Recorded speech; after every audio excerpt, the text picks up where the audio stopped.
Assalamualaikum warahmatullahi wabarakatuh. Nama saya Ahmad Aliafi dari Manajemen Rekayasa Universitas Internasional Semen Indonesia. Jadi di sini saya akan mempresentasikan hasil UTS dari mata kuliah Teknik Konveksi dan Konservasi Energi. Jadi di sini akan dibagi menjadi 3 pertanyaan. Langsung saja kita ke pertanyaan yang pertama. Pertanyaan yang pertama yaitu proses pembentukan gas alam.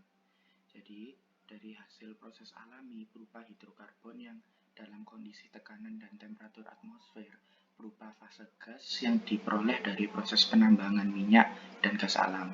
Gas alam atau yang sering juga kita sebut sebagai gas rawa adalah bahan bakar fosil terbentuk gas yang terutama terdiri dari metana CH4. Ia dapat ditemukan di ladang minyak, ladang gas alam.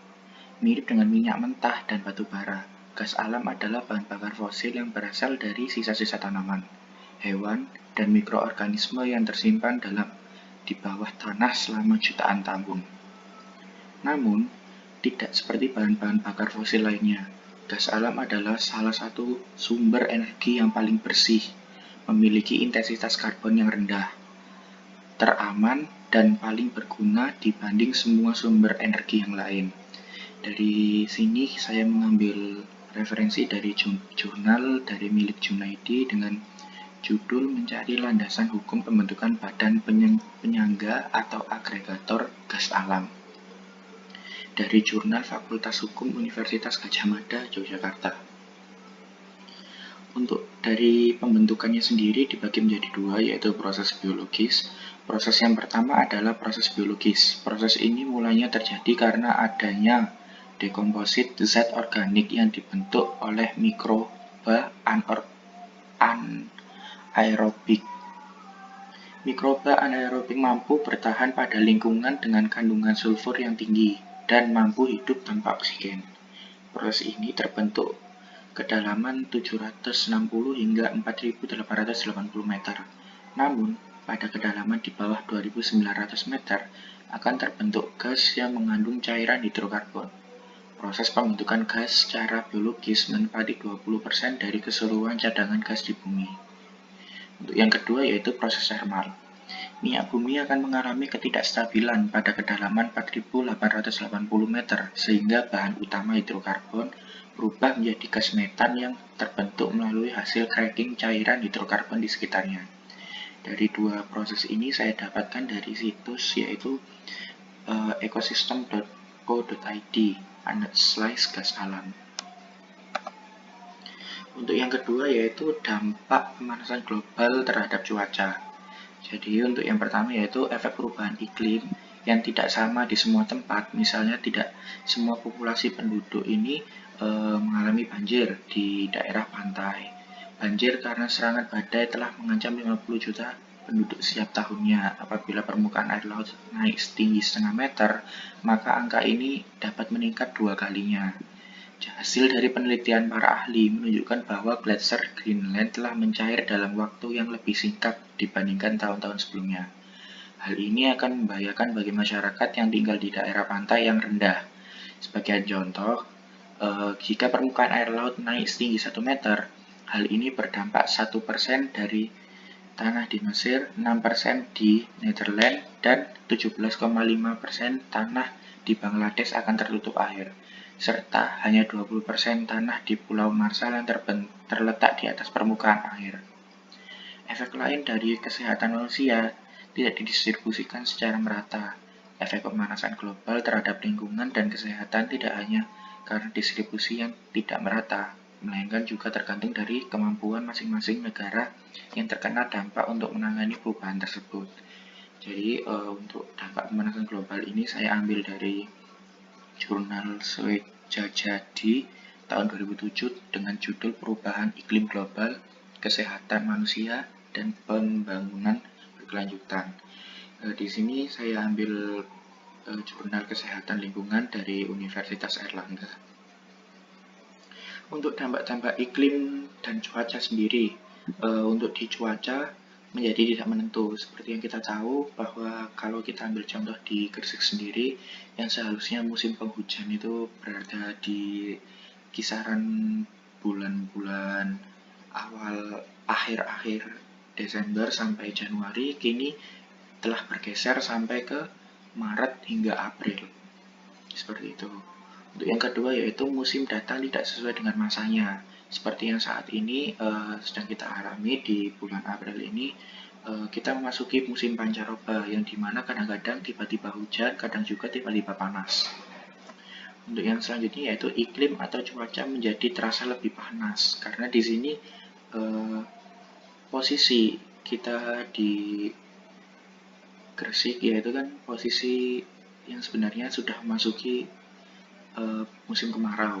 Jadi di sini iklim akan terasa lebih panas dari bulan-bulan sebelumnya. Yang keempat yaitu musim kemarau dan musim penghujan lamanya tidak sama. Di sini diakibatkan karena itu tadi perpotongan dari dampak pemanasan global ini yang menyebabkan cuaca itu tidak menentu dan sangat susah untuk ditebak. Jadi antara musim kemarau hingga musim penghujan pun lamanya tidak sama seperti tahun-tahun yang sebelumnya dan tidak bisa diprediksi secara akurat. Seperti itu. Kita lanjut ke pertanyaan yang ketiga, yaitu tentang opini mengenai penggunaan energi di masa COVID-19 di sektor transportasi. Yang pertama, menurut opini saya, penggunaan energi terbarukan saat ini memang sedang digencar-gencarkan karena adanya hambatan dalam beraktivitas di lingkungan sekitar dikarenakan wabah ini. Oleh sebab itu, penggunaan energi harus dimanfaatkan semaksimal mungkin, tapi dengan kadar seminimal mungkin. Pada sektor transportasi, energi yang diangkat berupa bahan bakar. Seperti yang kita ketahui, pada kondisi saat ini adanya larangan untuk keluar rumah, membuat kita harus menghemat bahan bakar dan situasinya juga sekarang lebih sedikit orang yang menggunakan transportasi. Jadi di sini pengguna transportasi itu banyak dilakukan oleh para pekerja-pekerja yang digunakan untuk menempuh jarak dari tempat tinggal ke tempat kerjanya ataupun dari misal ojek-ojek online yang membutuhkan memang transportasi untuk melakukan pekerjaannya. Untuk yang selanjutnya adalah transportasi penumpang dan efektivitas pembatasan sosial. Jadi di sini ada prinsip dasar untuk menghambat laju pandemi COVID-19 yaitu dengan social distancing atau physical distancing atau pembatasan diri secara sosial dengan lingkungan. Secara gamblang, ini dapat diartikan sebagai tindakan-tindakan untuk mengurangi kontak antar manusia dengan tujuan menghentikan atau mengurangi laju penularan suatu penyakit lewat kegiatan-kegiatan yang bersifat primer, misalnya bekerja, bersekolah, berekreasi, maupun bersosialisasi dengan dunia luar. Pergerakan atau mobilitas manusia pada dasarnya hanyalah kegiatan turunan atau sekunder yang dibangkitkan oleh kegiatan-kegiatan primer tersebut.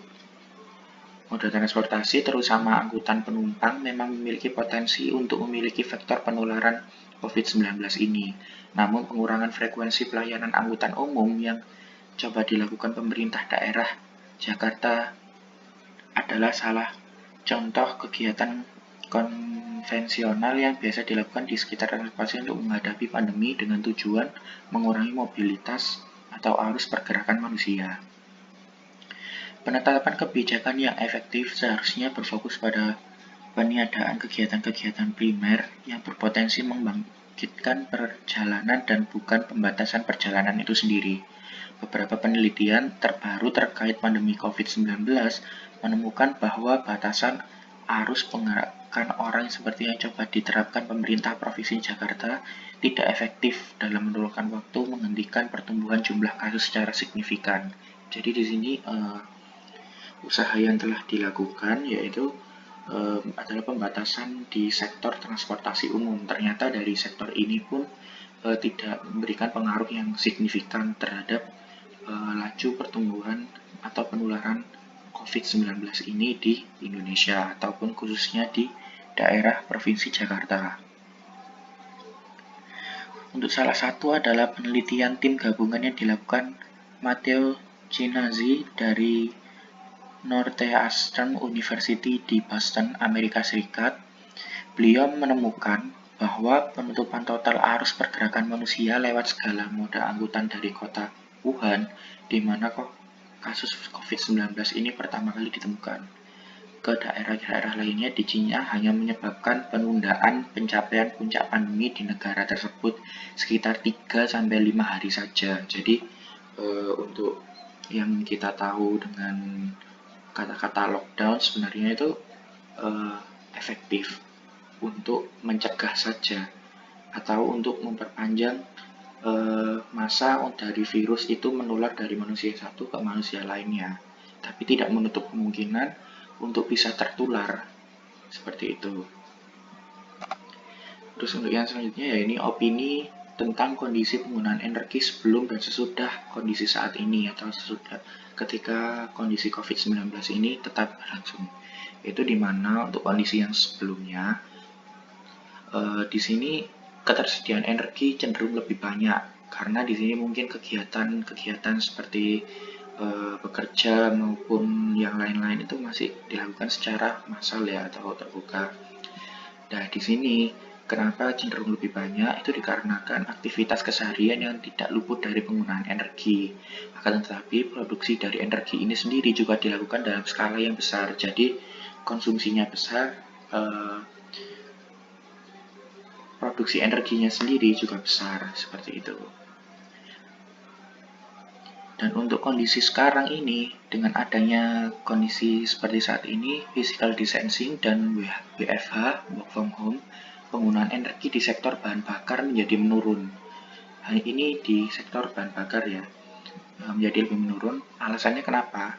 Karena mungkin sekarang ini kegiatan-kegiatan ini telah dibatasi. Jadi untuk bepergian keluar rumah itu hanya dilakukan seperlunya saja. Hal ini dapat menghemat untuk kondisi saat ini, kondisi dari ketersediaan bahan bakar saat ini itu menjadi semakin berkurang konsumsinya.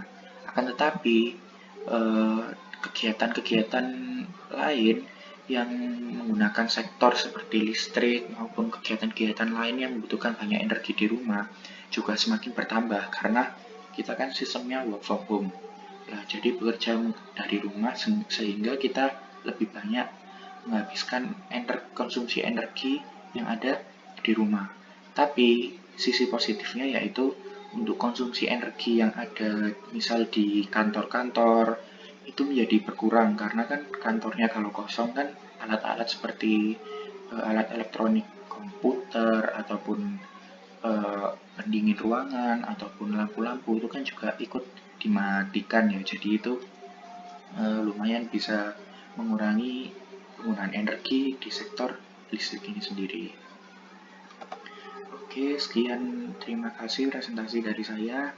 Ini saya lampirkan beberapa sumber atau referensi dari tugas yang saya kerjakan. Saya akhiri, wassalamualaikum warahmatullahi wabarakatuh.